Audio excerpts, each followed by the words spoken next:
We are here with Steve Sutherland, who is the CEO of Konami Gaming. And Steve, we've been doing these interviews for a lot of years now. Many years, Frank. I couldn't tell you how many, but I think it goes beyond 10 years back. So They're always insightful and enjoyable. Congratulations. You this year are being honored as the recipient of the Jens Hawley Award by Asian. that's correct. Congratulations. No, I appreciate it, and I gladly accept the award. Most people don't know it, but Jens and I worked together for over 5 years, and he and I had a deep friendship. I typically try to sit in the background a little bit on receipt of these type of things, but it's an honor to receive it because of who Jens was. Okay. And he lives on in the industry today. So, I really look forward to, the receipt of that award tomorrow. Well deserved. Thank you. It's been a busy year. Tell us some of the highlights that you've been accomplished this past year and where you're going from here.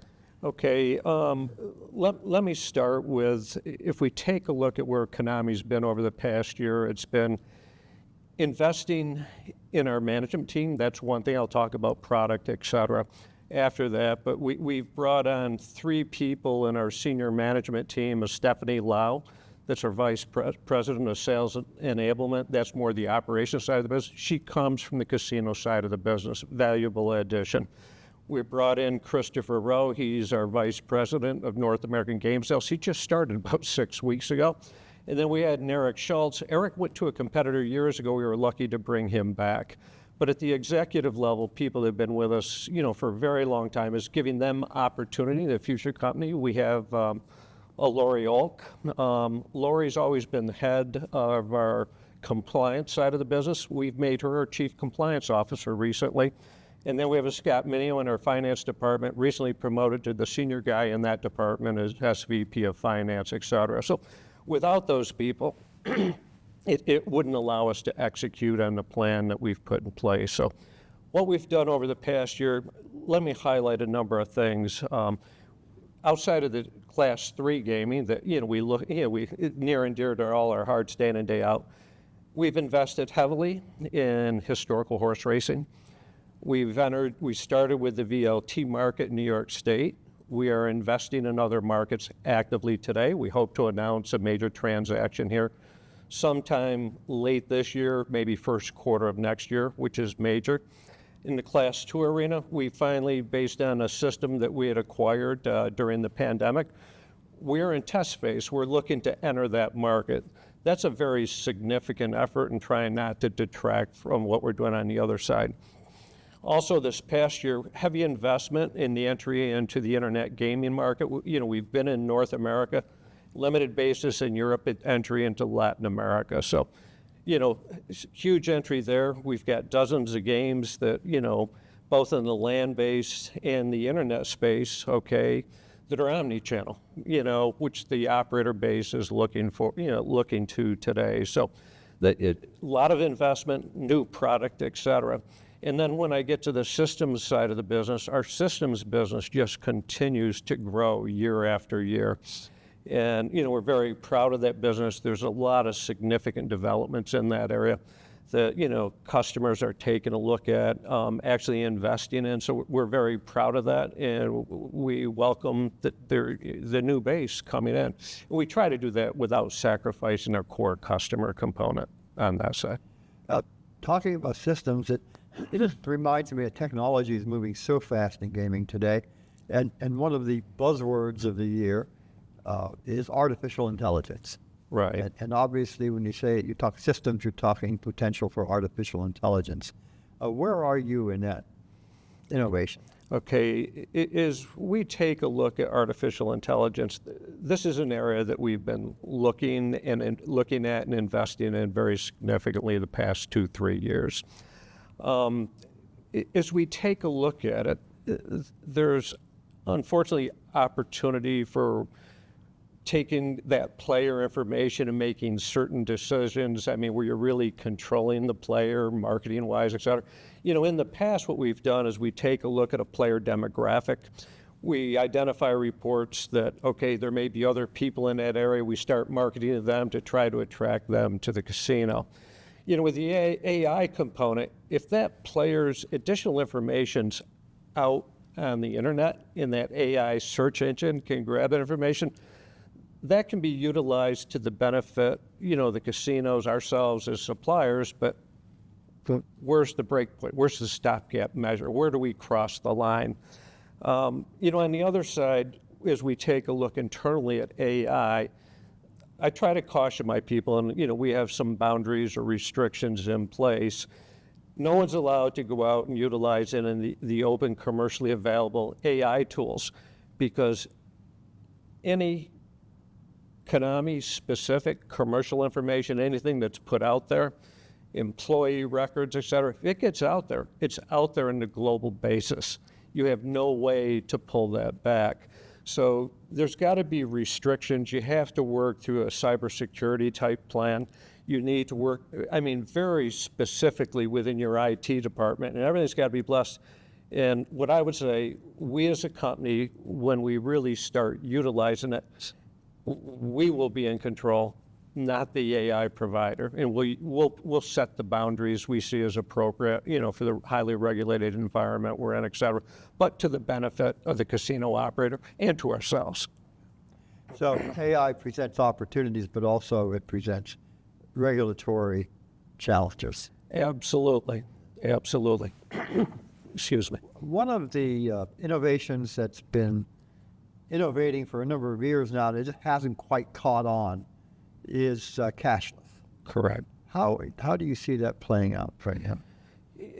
From a cashless perspective, Konami's been operating in that space. It's now about 12 years. We have our money clip, product that is our cashless environment. And that's very specific to Konami, that patrons can put money on account. They can go to the cage, or if it's the slot machine and they're a carded player, okay, it's on that account. Okay, so that is set up there.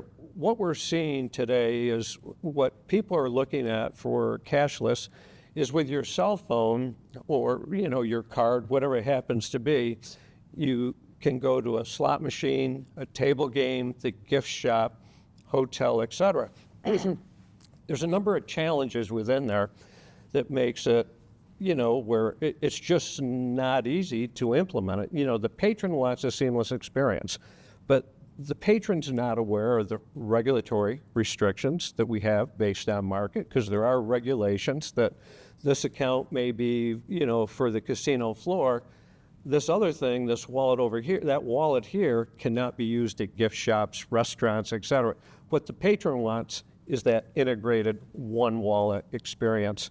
But we also have to remember, outside of the regulatory environment we're involved in, the banking industry has restrictions. That requires a significant lobbying effort to relieve those components to make it just a seamless experience for the patron.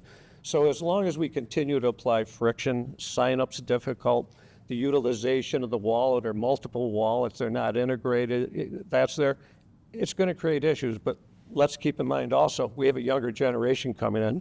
We see them on the internet, we see them today even on the amusement and the consumer software side. They're used to a seamless experience. It's something we as an industry have to address through all segments of the business. It's not just the suppliers, the operators. You have to have lobbyists involved, et cetera. You got people working with the regulators to make it so it's a seamless experience. I believe once it's a seamless experience, there will be no issue. Right. We take a look, we do it on cruise ships. I'm not going to mention the cruise ship entity, but when you walk on that cruise ship, your key's used for everything. Entry to your room, it's your payment for your restaurants or the entertainment venues you go to. You want to go to the casino, it's the same card. It's all settled through the folio. There's no restrictions in that international space. It's more the boundaries are put in place by the enterprise. It works exceptionally well. And we take that friction away, I think it will take off immediately. We're at G2E, where everybody displays their newest and best products. What are one or two of the must-sees at your booth this year? Yeah, if I take a look upstairs on the gaming floor, everybody's got to come look at Bingo Frenzy. And for the operator base, we do have a couple installs, very close. We have one on the floor in Venetian, because we know a number of people are staying down at Fontainebleau. We have another, installation there so they can see that product. That's just being released here at the show, but it's a must-see type of product. On the other side, we did release here a few months ago Charms Full Link, and we're having unbelievable success with that today, so people should be looking at that. But our other franchise games, All Aboard is up there. It's been out there for a number of years. Originally it was a recurring revenue or participation basis. We have a for sale model for that now to expand that footprint with that product line. So that's a key franchise. We have Bull Rush. We have a lot of key games up there, and there's a game we'll surprise you with showing, in a showroom in the back. It's called What the Duck. We have to be careful in what we say there, but it's highly entertaining, and we're releasing that here. On the system side, people should look at two very key areas. This somewhat ties to the AI standpoint. We have a biometric application with a partner that we've been in test in the market, and we're using that to recognize the player, reward the player. It allows us to also protect the players from a responsible gaming aspect, because if you're self-excluded or you're trespassed out, it can identify that patron immediately. But let me share with you the biggest thing I think from the casino operators, those people that are utilizing our casino management system, Synchros, what it does allow them to do, you can now start marketing to the uncarded player based on the architecture or system. We have like a patron zero. Well, patron zero can go all the way up to patron million plus. Okay, so you can specifically market them and try to bring in their database, which has been excluded, in the past. On the other side, we've invested very heavily in our mobile apps, but this is for the efficiency of the casino operator, be it, cashing out tickets, all the floor-related type actions, to identify the person that's closest to that patron to deal with that. And then on top of it, we are releasing here, and that's shown also upstairs, we have a drink ordering system, for our casino management system customers. And that's something that our current install base has been asking for a few years. So we got that development complete, and we're just getting ready to release that into the field. Sounds like you got a lot to see. Lot to see. I have a lot to learn myself this week because I've been traveling a lot. So I've got the buzzwords, I know the developments, et cetera. But I'd like to really understand the undercurrent of the application. The biometric thing is something people should look at. I understand there's regulatory concerns. We're not capturing the face. We're facial points of the face. Also, from a responsible gaming standpoint, you can actually detect if people are smiling, downturn, just their interaction. And that's an area maybe AI could help and message and et cetera. But in that test, it does allow, we have certain jurisdictions that are going 100% carded play. Biometrics probably an easier answer, tied in with cashless, et cetera. A pretty complete overview, Steve. Anything else you would like folks to know about Konami? No, I mean, I've been with the company, it's going on 25 years, and it's been quite the journey. And I'm very proud of our people that we brought on. I mean, there was initially a very small group of us. There was about 7 or 8 of us.